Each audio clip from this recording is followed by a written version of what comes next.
Allons lire le texte de Paul aux Galates. Au chapitre 3, nous sommes toujours dans le thème de l'alliance de Dieu avec Abraham. Nous poursuivons donc dans la Genèse ce que nous avons commencé au début de l'année. Nous voulons suivre Jésus à ce qu'il nous se révèle à nous par les textes de la Genèse. Et donc, dans Genèse chapitre 3, Galates chapitre 3, Paul parle d'Abraham.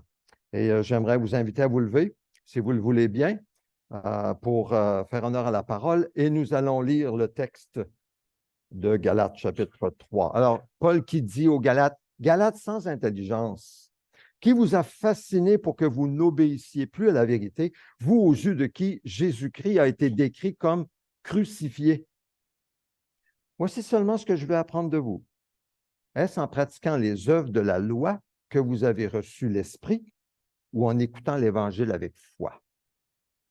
Manquez-vous à ce point de bon sens? Après avoir commencé par l'Esprit, voulez-vous maintenant finir par vos propres forces?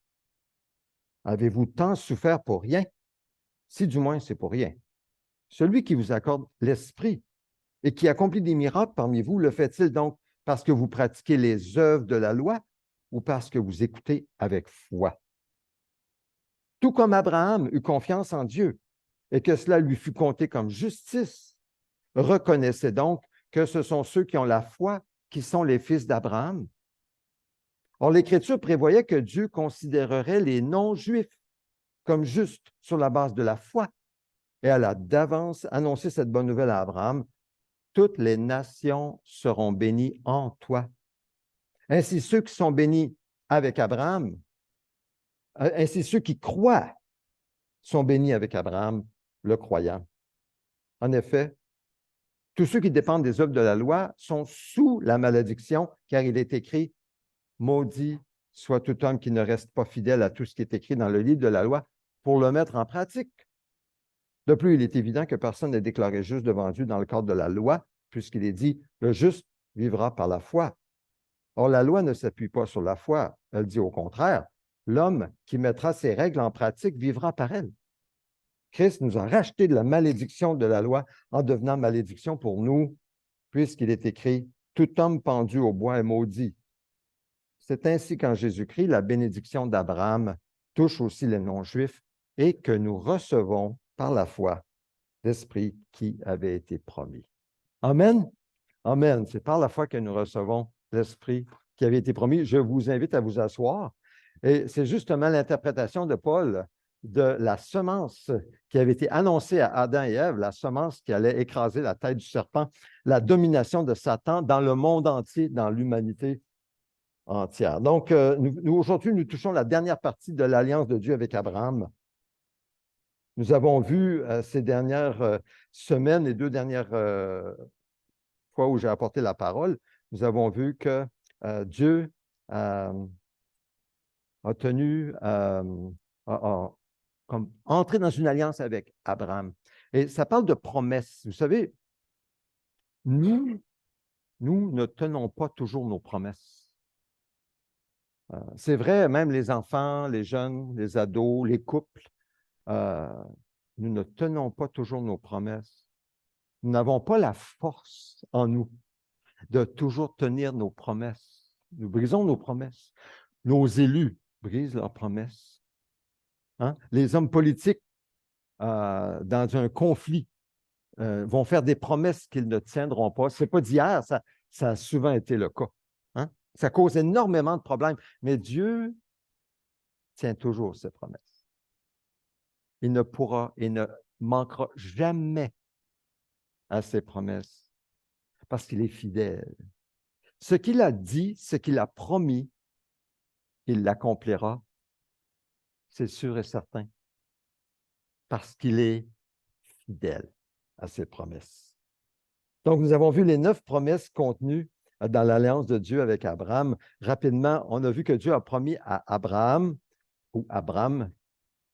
de le bénir, ensuite de faire grandir son nom, d'être Dieu pour lui et sa descendance, de protéger Abraham et de susciter des rois dans la lignée d'Abraham. Ça, c'était les 5 grandes promesses de Dieu à Abraham. Ensuite, ce qui s'applique un peu plus à nous, c'est un peu mêlant, c'est une par-dessus l'autre ici, mais ce que ça dit, c'est de faire de la descendance d'Abraham une grande nation, ensuite de donner à la descendance d'Abraham une terre, un pays, le pays d'Israël, et être une bénédiction pour les nations, pour enfin la 9e promesse que nous avons commencé à toucher, que par lui viendrait la semence particulière, le Messie promis.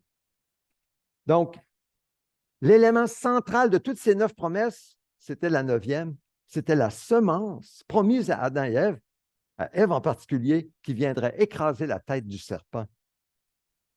Nous avons vu que la chute de l'homme dans le péché, de la femme, évidemment, quand je parle de l'homme, je parle de la femme en même temps, l'être humain a entraîné la malédiction de Dieu sur la race humaine, mais nous voyons que Dieu promettait la bénédiction par une semence qui serait celle de la femme, Ève, une semence unique, un descendant promis, l'homme, l'Éternel, Dieu lui-même, Jésus-Christ. Nous qui avons reçu Christ Jésus, nous avons reçu celui qui enlève la malédiction de Dieu sur nos vies pour la remplacer par une bénédiction, la bénédiction de notre Père céleste. La colère de Dieu n'est plus sur nous, même malgré nos fautes et nos péchés, parce que nous sommes en Jésus. C'est la bonté de Dieu qui demeure sur nous. Puis ça, ce n'est pas parce qu'on est meilleur que les autres, c'est seulement parce que nous sommes unis à Jésus. C'est seulement à cause du nom de Jésus, c'est par la foi que nous recevons l'Esprit qui a été promis et la bénédiction de Dieu, du salut et de bien d'autres bénédictions si nous marchons avec Dieu, non par la chair ou par nos œuvres, par nos propres forces, mais par l'Esprit. Donc, souvenons-nous que l'ange du Seigneur lui-même, Dieu lui-même, était apparu à Abraham. Il l'a appelé alors qu'il s'apprêtait à sacrifier son fils Isaac sur l'autel, nous nous souvenons, sur le mont Morija. Et Dieu, à ce moment-là, avait pourvu un bélier. Ça, c'est central dans l'alliance de Dieu avec Abraham. Pourquoi? Parce que ça annonce la semence promise. En demandant à Abraham, là, il est en plein développement de sa foi, Dieu demande de sacrifier son fils. Abraham connaît son Dieu de mieux en mieux et il accepte, il obéit jusqu'au point où, avec le couteau dans les airs, Dieu l'appelle et lui dit « Abraham, Abraham ». Maintenant, je sais, même si Dieu sait tout, par le fait qu'il a vu Abraham obéir en sacrifiant son fils, c'est comme une preuve tangible qu'il était prêt à le faire. Là, la foi d'Abraham était développée à son maximum. Et c'est la même chose avec nous. Notre foi, on commence en croyant en Dieu en général, mais à mesure que nous obéissons à ce que Dieu nous demande dans notre vie, notre foi en lui, même des fois, nous péchons, nous désobéissons, nous apprenons et il nous invite à nouveau à lui faire confiance. Nous aussi, notre foi se fortifie en Dieu. Même chose pour Abraham, mais à ce moment-là, en pourvoyant un bouc pris par les cornes dans l'arbuste, Dieu a montré à Abraham qu'il allait pourvoir à quelqu'un qui viendrait la semence promise. Alors moi, je pense que c'est là où Abraham comprend, et on va le voir dans quelques instants, comprend que, comme on dit, il va voir le jour où la semence promise viendrait pour offrir sa vie sur l'autel. Dans Genèse 22, au verset 16 à 18, selon la version Darby, qui est une version qui est plus littérale, Dieu dit « J'ai juré par moi-même, dit l'Éternel, parce que tu as fait cette chose-là et que tu n'as pas refusé ton fils, ton unique, certainement je te bénirai et je multiplierai abondamment ta semence. » Le mot hébreu, c'est zéra, comme les étoiles des cieux et comme le sable qui est sur le bord de la mer, et ta semence, zéra, possédera la porte de ses ennemis. Et toutes les nations de la terre se béniront en ta semence parce que tu as écouté ma voix. Voyez-vous, dans nos versions, second 21, ou les autres secondes, c'est descendance, descendance. Mais cette version Darby, comme je dis, est plus littérale, parle de semence pour faire référence justement à la semence promise. Ça, c'est ce qui est écrit dans l'hébreu. dans Genèse chapitre 22. Voyez-vous, on parle de cette semence-là.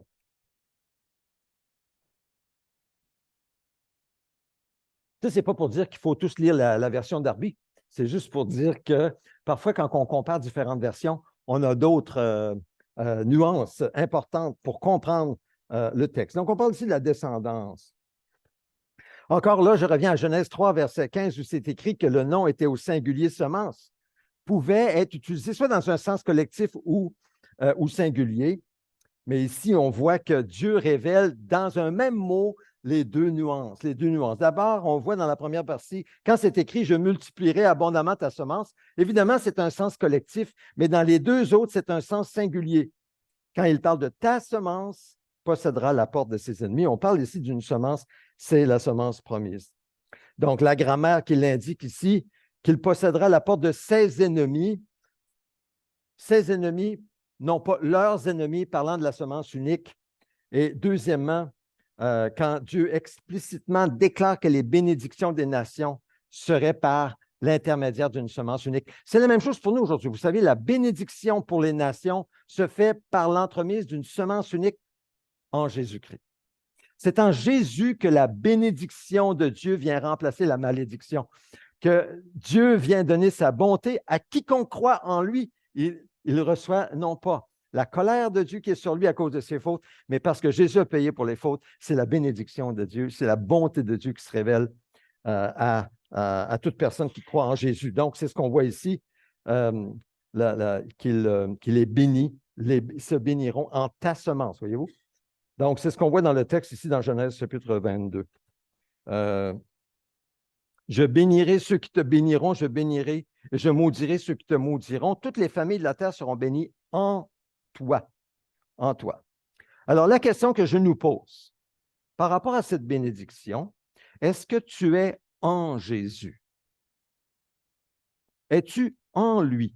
Un peu comme sous son parapluie, hein? Dans une tempête où la pluie tombe, détruit, inonde. Es-tu sous son parapluie? Es-tu en lui? Es-tu protégé de la colère de Dieu, de la malédiction de Dieu qui atteint de façon juste le péché? Es-tu en Jésus? Es-tu uni à lui dans sa mort, sa mise au tombeau, sa résurrection? Es-tu uni à lui jusque dans son ascension et dans la présence de Dieu dans le ciel même, en esprit et en vérité? Es-tu en Jésus ou es-tu séparé de Jésus? Vis-tu pour Dieu ou pour toi-même? Alors, si tu vis pour Dieu, si tu es en Jésus, sache que tu es sous la bénédiction de Dieu. C'est ainsi que ça commence, c'est par la foi que tu te places sous la bénédiction de Dieu et tu reçois les fruits de la bonté de Dieu si tu demeures en Jésus. La bénédiction de Dieu lui-même t'est communiquée. Alors, c'est ce que nous venons de voir ici. Les bénédictions vont être... Dieu a déclaré que la bénédiction viendrait d'une semence unique. Troisièmement, l'autre diapo, Paul a enseigné que ces deux passages de la Genèse se référaient à une semence unique. C'est ce que Paul a dit dans Galates. Et on lit dans Galates 3,16, c'est à Abraham que les promesses ont été faites et à sa semence, dit Paul, aux Galates, ou descendance. Il ne dit pas et aux semences, descendance. Il précise, comme parlant de plusieurs, mais parlant d'un seul à ta descendance, qui est Christ. Alors, la contribution de Paul ici, c'est d'identifier cette semence à Jésus-Christ. C'est ça que Paul ajoute dans Galates. Maintenant, Paul a dit qu'Abraham connaissait déjà cette semence. Il avait déjà reçu la révélation, car il dit dans Galates 3,8, l'Écriture prévoyait que Dieu considérerait les non-juifs comme justes sur la base de la foi et elle a d'avance annoncé cette bonne nouvelle à Abraham. Toutes les nations seront bénies en toi. Donc, ce n'était pas du nouveau, ce n'était pas seulement pour Israël, c'était pour toutes les nations qui seraient bénies en Abraham. Quatrièmement, on voit que Jésus lui-même a appliqué cette promesse à lui-même. J'en ai parlé brièvement la semaine dernière. Quand nous lisons que ta semence possédera la porte de ses ennemis, nous lisons dans Matthieu 16 que Jésus dit à Pierre, qui vient de témoigner qu'il est le Christ, le Fils du Dieu vivant, il dit, tu es Pierre, sur cette pierre, je bâtirai mon église et les portes du séjour des morts ne prévaudront pas contre elle. Jésus a précisé que son église prévaudrait donc contre les portes du séjour des morts. Et j'ai commencé à parler de qu'est-ce que c'est que ces portes du séjour des morts. Et on voit ici un peu plus dans les détails pour être sûr qu'est-ce que c'est. Suivez-moi parce que c'est très important de bien saisir qu'est-ce que c'est que ces portes du séjour des morts. Évidemment, des portes, on parle ici comme dans une ville. On est comme dans une ville, il y a des portes qui rentrent dans une ville, et cette ville s'appelle le séjour des morts, les portes du séjour des morts. Et puisque l'Église, nous qui sommes en Jésus, nous appartenons à Jésus, c'est tout à fait logique que Jésus soit le chef de la lutte contre les portes du séjour des morts qui doivent être défoncées en son nom. C'est lui notre chef. C'est lui qui permet qu'on défonce les portes du séjour des morts. Donc, suivez-moi. Si on considère que Genèse 22, comme on vient de voir, contient la promesse qu'une semence individuelle d'Abraham vaincra la porte de ses ennemis, comme on voit dans le texte en haut ici, dans 22, 17, l'affirmation selon laquelle son Église prévaudra contre les portes du séjour des morts devrait être considérée comme une affirmation que Jésus lui-même se voit comme la semence promise. Ça, c'est la première chose à dire. Mais l'expression la porte du séjour des morts n'était pas seulement sur la bouche de Jésus pour la première fois. Ézéchias, le roi Ézéchias, du temps d'Ésaïe, va dire, je disais, chapitre 38, quand mes jours sont en repos, je dois m'en aller aux portes du séjour des morts. Je suis privé du reste de mes années. Dans la Bible, on interprète la Bible par la Bible. C'est la première règle. On interprète la Bible par la Bible. Ézéchias lui-même parle des portes du séjour des morts. Mais de quoi parlait-il? Il parlait de sa mort. On venait de lui annoncer qu'il allait mourir. Et là, il est devant un mur, puis il pleure. Et il dit, quand mes jours sont en repos, je dois m'en aller aux portes du séjour des morts. Je suis privé du reste de mes années. Voyez-vous? Alors, l'expression signifie la mort. Ce n'est pas seulement Ézéchias qui avait cette phrase, même Job, dans chapitre 38 aussi, il dit, les portes de la mort ont-elles paru devant toi? As-tu vu les accès du royaume des épaisses ténèbres? Alors, quand on parle de l'Hadès, c'est grec Sheol en hébreu, dans l'Ancien Testament, on parle de quoi? La mort. On parle de la mort. Mais on voit ici que Jésus dit donc que l'Église, lui et son Église, auront la victoire sur la mort. C'est quelque chose. Et c'est exactement ce que Paul a prêché. Paul dira, en effet, il faut qu'il règne jusqu'à ce qu'il ait mis tous ses ennemis sous ses pieds. Le dernier ennemi qui sera anéanti sera la mort. C'est la mort. 1 Corinthiens, chapitre 15. Donc, Jésus a affirmé être la semence d'Abraham, celui qui posséderait la porte de ses ennemis, en détruisant la mort, après avoir vaincu le prince de la mort, le diable. Comme c'est écrit dans Hébreux 2, et je conclus, ainsi par sa mort, Jésus, il a pu rendre impuissant celui qui exerçait le pouvoir de la mort, c'est-à-dire le diable, et libérer tous ceux que la peur de la mort retenait la vie durant dans l'esclavage. C'est ce que Jésus a fait. La semence promise. Il a vaincu la mort. C'est quand même toute une victoire. Maintenant, appliquons cela à nos vies. Avez-vous peur de la mort? Pensez-y. Avez-vous peur de la mort?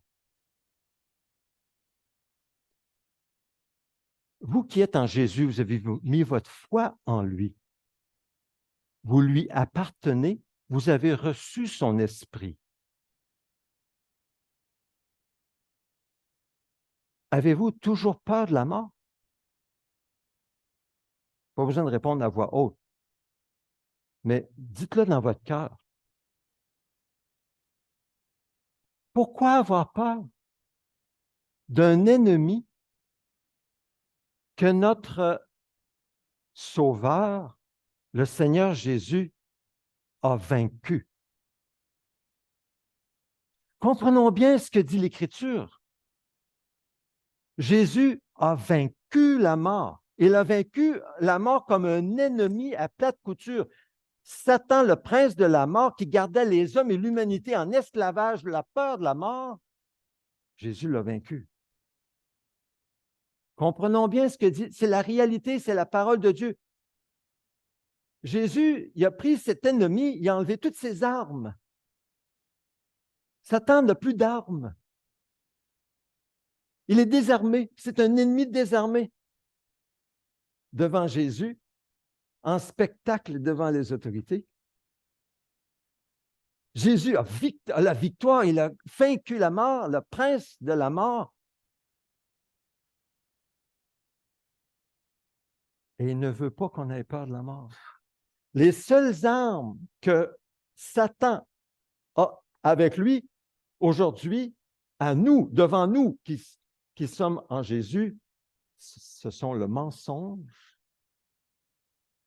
et la tromperie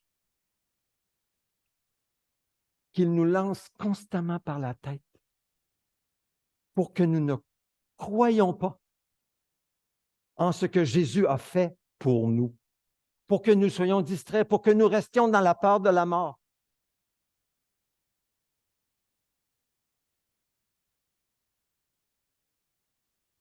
Nous sommes dans les mains de Dieu. C'est très pratique et réel. Nous appartenons à Jésus. Il n'y a rien qui peut nous arriver. Rien ne peut nous séparer de son amour. Nous sommes victorieux en toutes circonstances. Nous n'avons pas à avoir peur de la mort. C'est seulement un passage vers ce que Dieu nous réserve pour l'éternité. C'est vrai, comme disait quelqu'un que j'ai accompagné il y a plusieurs années qui allait vers la mort, il dit, tu sais, Claude, oui, j'appartiens au Seigneur. C'est Louis Imbeau, pour ceux qui l'ont connu. J'appartiens au Seigneur, mais la mort, je ne l'ai jamais connue. Je n'ai pas eu l'expérience. Je n'ai jamais passé par la mort. Fait que c'est un petit peu nerveux. Puis je peux partager ça. Je pense que on ne l'a jamais vécu. C'est pas trop. J'ai trouvé que c'était pas mal sage. C'était à la Louis Imbeau. Hein? C'est ça. Mais on n'a pas à avoir peur de la mort. Jésus a vaincu la mort. Et nous avons Jésus avec nous et en nous. Là, l'important, c'est d'être en Jésus. D'être sûr d'être en Jésus. D'être né de l'Esprit. De demeurer en lui. De vivre pour Dieu en marchant avec lui. C'est ça l'essentiel. Donc, on va revenir un peu en arrière ici pour le reste du temps que nous avons pour voir un peu le développement d'Abraham quand il rentre en Canaan. Et ce que je veux développer ici dans la dernière partie de la prédication, c'est que Abraham a été sauvé par la grâce de Dieu par le moyen de la foi. Le texte que nous avons lu tout à l'heure, c'était pour souligner ça. C'était depuis le début de la race humaine sur la terre, l'homme a toujours été et sera toujours sauvé par la grâce de Dieu, jamais par la loi, jamais par ses mérites, par le moyen de la foi. Et ça, c'est la base de notre foi aujourd'hui et la base de notre assurance d'avoir le salut, car nous mettons notre foi non pas en nous-mêmes, dans nos bonnes actions, puis dans nos efforts, non, mais en Jésus, notre victorieux, qui a vaincu la mort et qui a aussi vaincu le péché, qui a vaincu le diable, et nous mettons notre foi en lui pour que sa justice nous soit communiquée, son esprit nous soit communiqué et que nous soyons accueillis dans l'éternité. C'est ça la base de notre foi. Même chose pour Abraham. Alors, Abraham, lorsqu'il est passé à l'action en obéissance à Dieu, ce que nous devons aussi faire, il est d'abord arrivé à Sichem. Il est rentré en Canaan. Vous vous souvenez, on a parlé de Téra, son père qui était resté à Charan, puis il est resté là. Abraham, lui, va partir avec Lot et sa femme, Sarai. Il va rentrer en Canaan et il arrive à Sichem. Et là, Dieu lui apparaît et lui promet une terre Et il lui promet aussi, dans Genèse 12, 7, ici, c'est à ta descendance que je donnerai ce pays. Et là, Abraham construit un autel en l'honneur de l'Éternel qui lui était apparu. Déjà, Dieu se révèle là et c'est la terre qui appartient à l'Éternel. Maintenant, Abraham poursuit son voyage et il va de Sichem au nord, arrête à Bethel, plus vers le centre, après jusqu'au Néguev au sud. Et puis là, il y a une famine qui arrive, il s'en va en Égypte. Et l'Éternel apparaît à Abraham et dit, oui, c'est ça. Et là, quand il arrive en Égypte, les Égyptiens virent que la femme d'Abraham était très belle. Puis il se dispute avec Pharaon, il quitte l'Égypte et retourne à Bethel. Et là, Abraham invoque le nom du Seigneur à nouveau. À ce moment-là, Abraham, il est très béni matériellement, il est protégé par Dieu, lui et Lot aussi, et ils doivent se séparer, chacun de son côté. Lot suit ses yeux et il choisit Sodome et Gomorrhe avec la belle vallée luxuriante du Jourdain. Et Abraham, lui, reste un peu en arrière, mais Dieu lui se révèle à lui pour lui dire, regarde tout le pays, il va être à toi. Je vais rapidement ici dans l'histoire de la Genèse. Ensuite, les rois hostiles viennent, ils s'emparent de Sodome et Gomorrhe, emportent Lot, sa famille avec lui, et Abraham y apprend cela. Ce sont des armées, pourtant Lot, avec l'aide de Dieu, avec 318 hommes, va venir libérer, pas Lot, mais Abraham va aller libérer Lot et sa famille et aussi ses nations impies pour les ramener à leur place. Et là, le Seigneur apparaît à cette époque-là à Abraham dans une vision. Abraham, il dit, là, je vais arrêter ici, là. Il dit, Abraham, n'aie pas peur. Je suis ton bouclier et ta récompense sera très grande. Si Dieu dit à Abraham, n'aie pas peur, c'est parce qu'il avait peur. Hein? On ne dit pas, n'aie pas peur à quelqu'un qui n'a pas peur. Abraham a peur. Même s'il vient de délivrer Lot et les Sodome et Gomorrhe avec tout le butin de ces rois impies, il a peur. Il est seul. N'aie pas peur. Je suis ton bouclier, ta récompense sera très grande. Dieu le réconforte et le rassure. Il est lui-même son bouclier et sa récompense sera très grande s'il demeure dans sa confiance en Dieu, s'il continue à mettre sa confiance en Dieu. Et là, j'amène une application pour nous. Pour nous qui sommes en Jésus, Dieu nous dit aussi, n'aie pas peur. Tantôt, on a vu, tu n'as pas besoin d'avoir peur de la mort. Mais ici, pendant ta vie ici-bas, devant ce qui est devant toi, hein, on a parlé tout à l'heure de ces situations dans le monde qui nous effraient, Dieu dit, n'aie pas peur. Je suis ton bouclier et ta récompense sera très grande. Pourquoi est-ce que nous pouvons réclamer cette promesse? C'est parce que nous sommes en Jésus, la semence promise. Même si notre nom, ce n'est pas Abraham, nous sommes en Jésus. Nous devons réclamer cette promesse. Si nous demeurons en lui, nous marchons avec lui, notre récompense sera aussi très grande. Il est notre protecteur, il nous promet la victoire en Jésus. Rien ni personne ne peut nous séparer de son amour. Nous n'avons rien à craindre. Rien à craindre si nous mettons notre confiance en Dieu jusqu'au bout.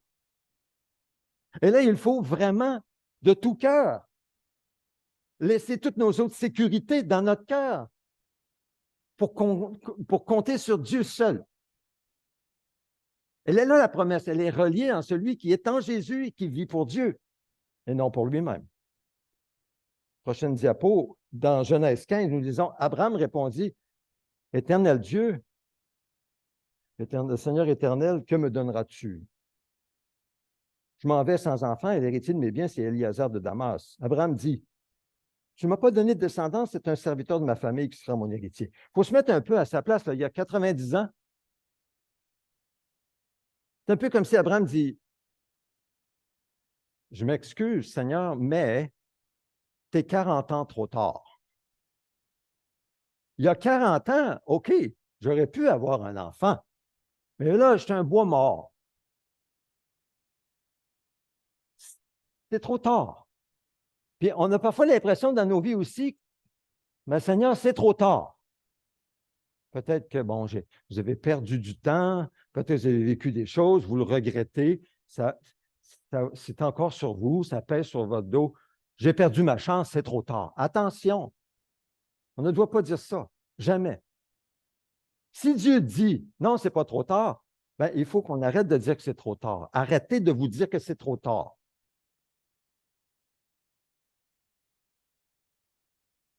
Alors Dieu, il répond à Abraham, non, cet homme-là ne sera pas ton héritier, c'est celui qui naîtra de toi qui héritera de toi.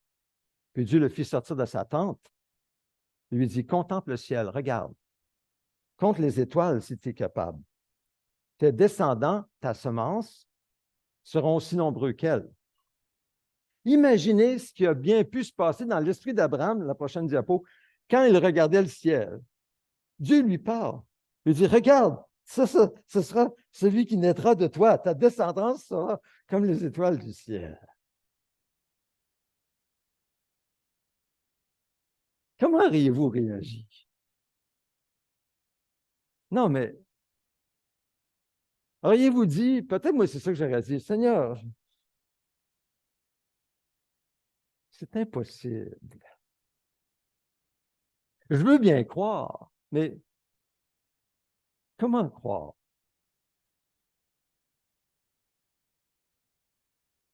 Et le texte dit, et il crut l'Éternel, et il lui compta cela à justice.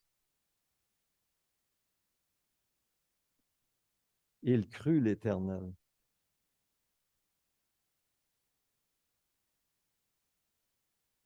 Croyons-nous l'Éternel dans toutes ses promesses pour nous? Ou bien est-ce que nous croyons certaines, mais d'autres non? La foi d'Abraham, c'était dans une impossibilité humaine. Mais pour Dieu, tout est possible. On se souviendra de Jésus dans le jardin de Gethsémani qui dit, Père, pour toi, tout est possible. Nous faisons affaire à un Dieu de l'impossible. S'il veut le faire, il peut le faire. La question est là. S'il veut le faire, il peut le faire.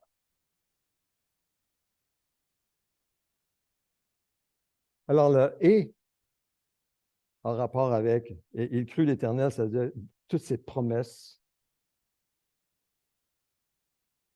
démontraient qu'Abraham croyait dans toutes ces promesses que Dieu avait données, révélées à Abraham.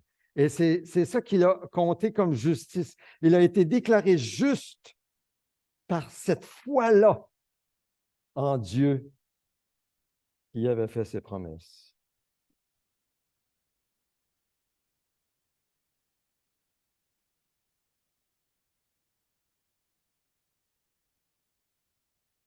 Je vais m'arrêter là pour aujourd'hui. Croyons-nous l'Éternel? Mettons-nous notre foi en lui?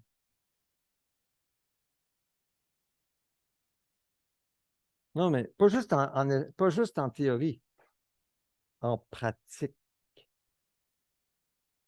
Comptons-nous sur lui? Ou bien est-ce que nous comptons sur ce que nous pouvons toucher ou voir? Où mettons-nous notre foi?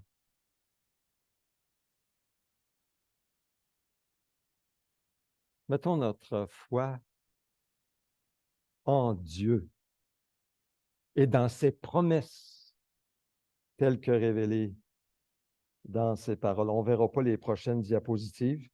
Je pourrais peut-être la porter la semaine prochaine.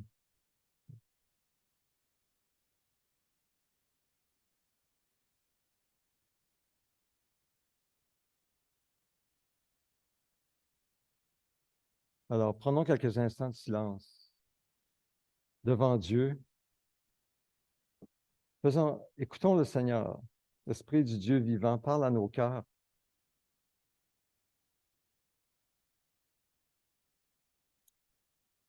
par ta parole.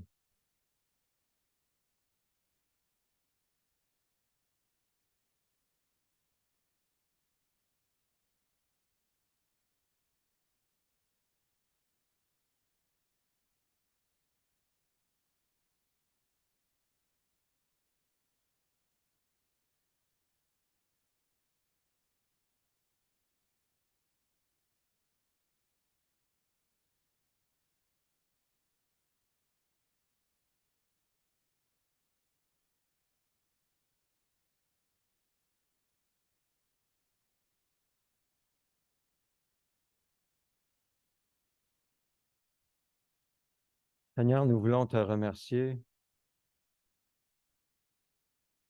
pour ta grâce dans nos vies, ta grâce qui est venue nous chercher là où nous étions, pour nous appeler à toi, pour nous attirer à toi, pour convaincre nos cœurs par ta parole que tu étais venu dans la personne de Jésus, la semence unique, donner ta vie pour nous, pour payer notre dette, pour nous déclarer juste devant toi, pour nous réconcilier avec toi. Merci d'avoir fait cette œuvre. Et nous avons dit oui, nous avons répondu. Tu as fait de nous tes enfants, ton esprit nous habite. Mais ton œuvre, ton travail dans nos vies faisait juste de commencer. Et nous voici, Seigneur, dans cette vie maintenant et nous avançons un jour à la fois dans beaucoup d'incertitudes. On ne contrôle que très peu, tu le sais, mais Seigneur, tu fais ton œuvre dans nos cœurs et tu nous appelles à croire l'Éternel, à croire Dieu, à te croire quand tu nous parles, à ne pas ajouter, à ne pas retrancher, à ne pas changer tes paroles, à te croire. À te croire quand on parle de la victoire sur la mort, à te croire quand tu dis que nous avons la vie éternelle en Jésus-Christ, notre Seigneur, à te croire lorsque tu dis que nos péchés sont pardonnés, à te croire quand tu nous appelles mon enfant, à te croire. Merci pour ta patience dans nos vies. Nous voulons te croire, Seigneur. Viens au secours de notre incrédulité. Pardonne-nous, Seigneur.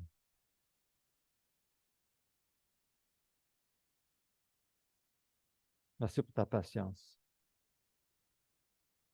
Nous voulons croire pour obtenir tes promesses dans notre vie présente et dans celle qui est à venir. Nous prions au nom de Jésus. Amen. Nous allons nous préparer au repas de communion, la table. Le repas de communion, c'est la table du Seigneur, ce n'est pas la table juste de cette Église. Tous ceux et celles qui ont mis leur foi en Jésus comme le sacrifice ultime pour notre salut sont invités à partager le pain et le jus qui sont dans ces éléments, qui sont ces éléments qui sont présentés. Donc, je vous invite à venir prendre une coupe et un morceau de pain, surtout si vous prenez une coupe ouverte. Si c'est une coupe fermée, eh bien, le petit morceau de pain, il est à l'intérieur de la coupe. Alors, venez par la foi. C'est un geste de foi que vous faites quand vous venez prendre une coupe et un morceau de pain. C'est un geste de foi qui signifie que vous mettez votre foi en Jésus.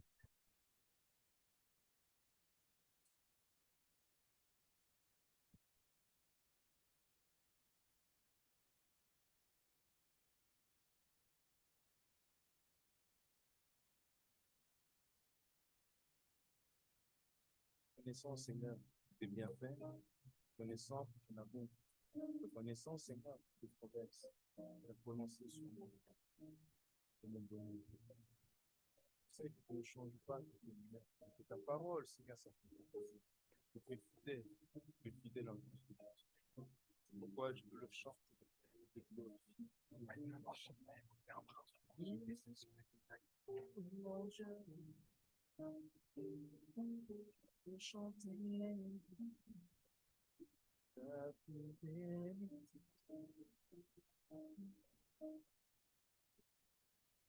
Il a promis d'être avec nous. Je m'accroche à lui. Je m'accroche à lui. Il a promis d'être avec nous. Sa fidélité durera toujours. Sa fidélité durera toujours. Il a promis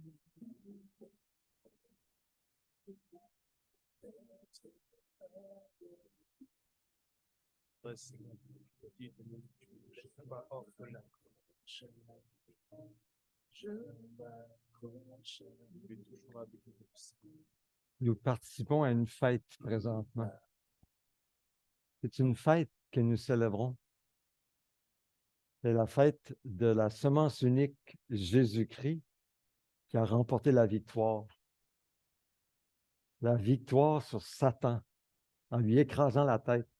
C'est ce que nous faisons maintenant. Nous partageons le pain et le jus qui parle de son corps crucifié au talon et son sang versé.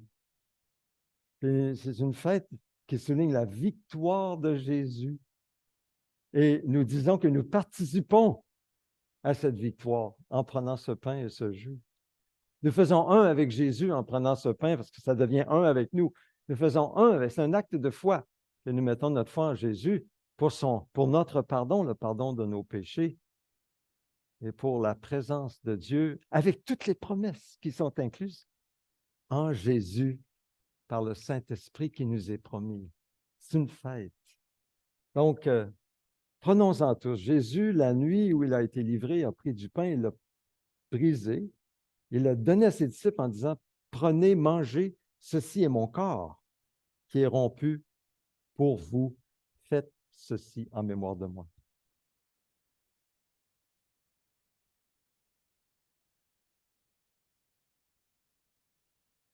De même, il a pris la coupe. Il a dit, cette coupe, c'est la coupe de l'alliance, la nouvelle alliance, c'est mon sang. Prenez-en tous, buvez-en tous.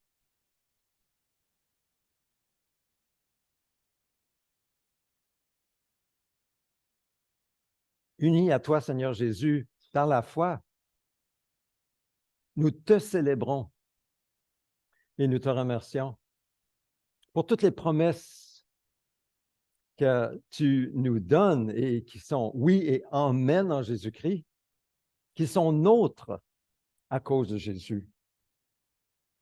Comme tu dis dans ta parole, Seigneur, tout est à vous. Oui, tout est à nous, mais nous sommes à Christ. Et Christ est à Dieu. Seigneur, tu dis dans ta parole, si mon peuple, celui qui porte mon nom, s'humilie, prie et me cherche, s'il renonce à ses mauvaises voies, je l'écouterai du haut du ciel. Je lui pardonnerai son péché et je guérirai son pays. Seigneur, nous voulons te louer pour Julie, la fille de Francine, qui a obtenu un poste permanent en réponse à la prière. Nous te louons parce que tu agis dans son cœur, Julie qui se rapproche de toi par la foi. Nous te louons, Seigneur Dieu, pour ceux qui désirent exprimer leur foi dans les eaux du baptême dans l'eau. Et nous te prions d'être avec chacun de nous qui allons témoigner ce dimanche 19 novembre dans un mois, témoigner de notre foi en toi par les eaux du baptême. Nous te louons, Seigneur, pour l'œuvre de ton esprit dans les cœurs, dans nos cœurs, pour le renouveau. Et notamment, nous prions pour la retraite être libre, qui sera faite les 3 et 4 novembre, et nous te prions d'être présent pour libérer, comme tu le promets dans ta parole en Jésus, libérer, nous libérer de tout ce qui nous empêche de vivre cette vie abondante que tu nous promets en Jésus-Christ. Viens, Seigneur, lors de cette retraite. Seigneur, nous prions pour la croissance spirituelle de nos rencontres, que ce soit en Église maison ou les réunions de prière, l'étude biblique, ou les réunions de toutes sortes comme les hommes, afin que nous prenions notre place soumis à toi, Seigneur. Nous te louons pour l'opération au genou de Pierre, le rendez-vous déjà fixé en novembre. Merci, Seigneur. Nous prions pour ta bénédiction sur notre frère Pierre, sur cette opération en particulier, pour la gloire de ton nom. Nous prions, Seigneur, et nous te louons pour Nicolas, qui a ouvert son cœur à Jésus. Nous prions qu'il soit bien entouré et qu'il reçoive le soutien, qu'il puisse aller à Défi Jeunesse pour être accompagné et apprendre à être un disciple, marcher comme disciple. Nous prions pour Céline, qui cherche un appartement d'ici la fin du mois. Nous prions pour Chantal, concernant son déménagement samedi prochain. Nous prions pour André, pour sa guérison et son salut. Nous prions pour Loïda, afin qu'elle goûte à ta paix, Seigneur Jésus. Nous prions pour les étudiants, notamment Steve, qui a 3 gros examens cette semaine. Et pour tous ceux que tu cherches à sauver et à bénir, il y en a plusieurs, Seigneur, dans notre entourage. Donne-nous d'être attentifs à ta voix et d'accompagner, d'être remplis de ton esprit et de semer ta parole. Donne-nous, Seigneur, de renouveler nos prières pour ceux que déjà on voit que tu agis dans leur vie. Tu veux que nous prions jusqu'à leur salut en Jésus-Christ. Nous prions pour Thérèse en réadaptation à Jeffrey Hale, l'hôpital. Seigneur, nous prions pour nos élus, pour le bien de la ville, le soutien des pauvres, des malades et des faibles. Nous prions, Seigneur, notamment pour ces sujets qui divisent, ces sujets épineux comme le tramway et le 3e lien. Seigneur, on voit le débat et puis ça ne finit pas. Seigneur, nous prions pour ta protection et la sagesse à nos élus. Seigneur, nous prions pour ta bénédiction sur les champs de culture au Niger de nos frères très pauvres. Puisses-tu leur donner l'abondance. Nous prions pour l'Asie du Sud, la formation de ces pasteurs que notre offrande va pouvoir permettre. Seigneur, nous prions pour ta gloire, ton règne et ta volonté au sein de la guerre en Israël, aussi laid que ça puisse être. Nous prions que tu fasses en sorte que tu sois glorifié en amenant des milliers de personnes à se donner à toi, ne plus hésiter, mais à courir dans tes bras comme Seigneur et Sauveur. Non seulement en Israël, mais dans le monde entier. Nous prions au nom de Jésus. Amen.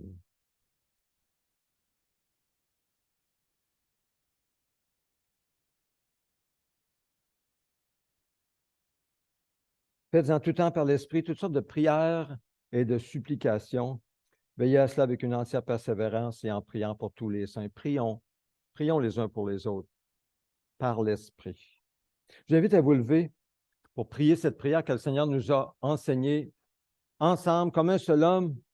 Notre Père céleste, que la sainteté de ton nom soit respectée, que ton règne vienne, que ta volonté soit faite sur la terre comme au ciel. Donne-nous aujourd'hui notre pain quotidien. Pardonne-nous nos offenses, comme nous aussi nous pardonnons à ceux qui nous ont offensés. Ne nous expose pas à la tentation, mais délivre-nous du mal et du malin, car c'est à toi qu'appartiennent dans tous les siècles le règne, la puissance et la gloire. Amen. La vision, ô Dieu, nous te désirons de tout notre cœur. Fais de nous une Église interculturelle renouvelée et en santé. Viens, transforme-nous de sorte que nous devenions des disciples centrés sur Christ, dynamisés par l'Esprit, axés sur la mission et capables de nous multiplier partout. Suivons Jésus avec passion, un pas à la fois. Prions, allons, soutenons et faisons des disciples de toutes les nations. Je vous rappelle l'offrande Jeffrey vers l'Asie du Sud. Et aujourd'hui, nous prions. D'ici 2030, l'objectif, c'est d'avoir 500 000, un demi-million de croyants baptisés. C'est un grand nombre, mais notre Dieu multiplie les pains et les poissons. Et il fait une œuvre extraordinaire en Asie du Sud présentement. Nous prions aussi pour 50 000 églises en croissance qui n'ont jamais entendu parler de l'Alliance ou peut-être n'en entendront jamais parler.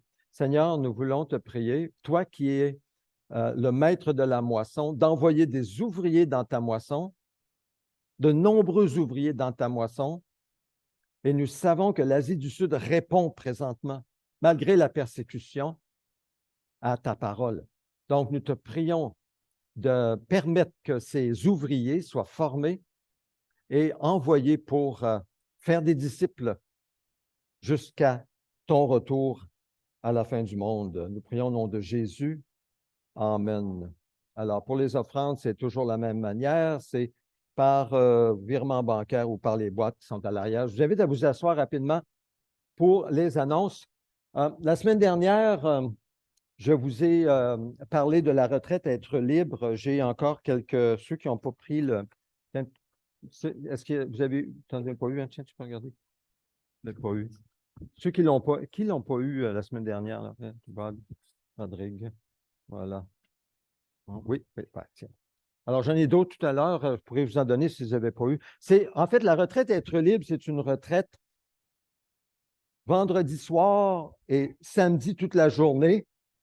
Le but, c'est que nous soyons libérés des blocages émotionnels afin de goûter à la liberté en Christ. Le Seigneur Jésus a dit, si le Fils vous rend libre, vous serez réellement libre. Et c'est ça notre but. On a déjà goûté à la liberté, mais le Fils nous promet, c'est Jésus-Christ, d'être réellement libre. Alors, c'est basé sur la parole de Dieu. Nous demandons à l'Esprit Saint. Il y a des confessions. Ça se fait en petits groupes. L'enseignement va être offert par moi-même. Je vous invite à prier pour moi. Vendredi 3 novembre, samedi 4 novembre, c'est l'événement de l'automne. Je ne peux pas insister plus ou trop là-dessus. Faites tout en votre possible pour y assister. C'est l'événement de l'automne. C'est parce que c'est plein de potentiel, cette retraite être libre autour du Seigneur Jésus. Ça va être à Lévis. Les informations sont sur la feuille. Il y aura un service de baptême, nous l'annonçons par la foi 19 novembre. Ça va être suivi par un repas genre potluck. Vous allez apporter vos plats. Alors, une fête qui s'en vient dans moins d'un mois. Si vous êtes intéressé à témoigner de votre foi dans le baptême dans l'eau, vous ne l'avez jamais fait, venez me voir pour pouvoir vous inscrire à un cours préparatoire. Mardi midi, en prière sur Zoom seulement cette semaine. Pourquoi? C'est uniquement cette semaine. Normalement, on se réunissait en présence aussi, mais cette semaine, je suis aussi à la retraite pastorale. Les pasteurs de l'Église de l'Alliance au Québec se réunissent dans un endroit à part pour prier, rencontrer Dieu, écouter, chercher la face de Dieu ensemble. Donc, mardi, je ne serai pas présent. Mercredi soir, c'est sur Zoom comme d'habitude, la prière. Vous pouvez vous joindre à nous en tout temps. L'étude biblique, jeudi avec Fidèle, qui aborde Philippiens au chapitre 1. Les anniversaires de naissance, Élisabeth, aujourd'hui le 22 octobre, et Christine Bilodeau, le 26 octobre. Donc, ils ne sont pas présentes, donc on ne chantera pas. J'avais un beau chant, voyez-vous, le chant que j'aimerais qu'on puisse chanter lorsqu'elles sont présentes, mais on ne le fera pas aujourd'hui. Donc, à venir, les retraites, la sommet de prière 5 novembre et le repas ensemble le 19 novembre. Je vous invite à vous lever avec moi et je vous rappelle que je suis toujours disponible pour prier avec vous si vous le voulez. Sinon, on se retrouve au sous-sol pour le café. Alors, recevons la bénédiction. Oh Seigneur, bénis ton peuple. Bénis-nous, Seigneur. Que la grâce du Seigneur Jésus-Christ soit avec tous les saints. Au nom de Jésus. Amen. Amen. Bonne fin de journée.